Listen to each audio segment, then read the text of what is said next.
சிலுவை மரம் சிலுவை மரம் சிந்தனை கோர் சிறந்த மரம் சிலுவை தனை நாம் எடுத்தால் சீராக்க வல்ல மரம் இயேசு சிறப்பாக்கிய வல்லமை மரம்.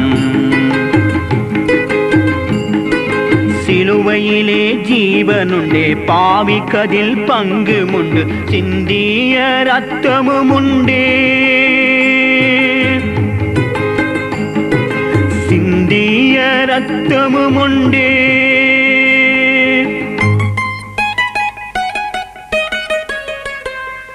சிலுவை மரம் சிலுவை மரம் மோட்சத்துக்கோர் ஏணி மரம் சிலுவை தன்னை நாம் எடுத்தால் சிறப்பாக்கும் புனித மரம் இயேசு சிறப்பாக்கிய புனித மரம்.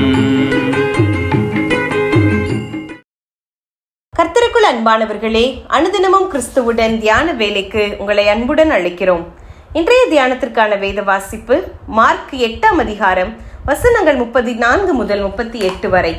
தியானத்திற்கான தலைப்பு சிலுவையா உலகமா. ஒருவன் என் பின்னே வர விரும்பினால் அவன் தன்னைத்தான் வெறுத்து தன் சிலுவையை எடுத்துக்கொண்டு என்னை பின்பற்ற கடவன். மார்க் 8:34. கடந்த நாட்கள் நாம் பல தோல்விகளை சந்தித்திருக்கலாம். அதற்காக எல்லாம் முடிந்தது என்று அர்த்தமில்லை. தோல்விகளுக்கான காரணத்தை கண்டுபிடித்து சரிப்படுத்தி முன்னேறி செல்ல வேண்டும். தோல்விகளுக்கும் விழுகைகளுக்கும் பொதுவான காரணம் நமது தெரிந்தெடுப்புகள்தான்.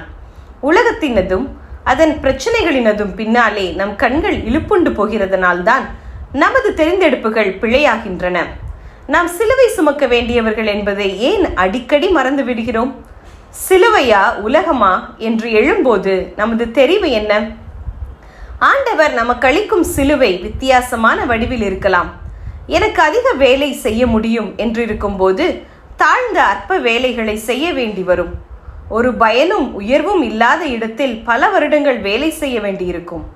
எனக்கு வெளிப்படையாகவே தீங்கு செய்தவரிடம் அன்பான எண்ணங்கள் கொள்ளும்படி சூழ்நிலைகள் உருவாகலாம்.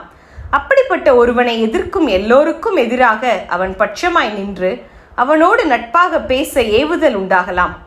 நியாயமாய் எனக்கு வரவேண்டிய சொத்தோ பதவியோ எதுவாயினும் அதை அடுத்தவனுக்கு விட்டு கொடுக்க வேண்டியது வரும். தகுதி இருந்தும் தள்ளப்பட்டு போகலாம். ஆண்டவரை எதிர்ப்பவருக்கு முன்னே அவரை அறிக்கை பண்ண வேண்டி ஏற்படலாம். என் உள்ளம் துக்கத்தால் முறிந்தது போல இருக்கும்போது பிறருக்கு முன்னே குளிர்ந்த முகத்தோடு இருக்க நேரிடலாம். இவை எதுவும் லகுவானவை அல்ல.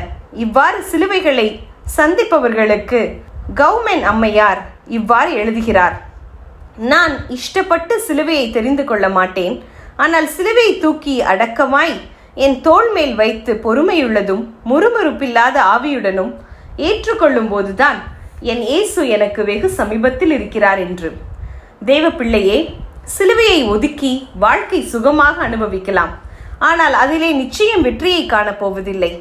சிலுவை முதலில் தோல்வியின் அடையாளமாக இருந்தாலும் முடிவில் அது தரும் வெற்றி எதிலும் கிடைக்கப் போவதும் இல்லை.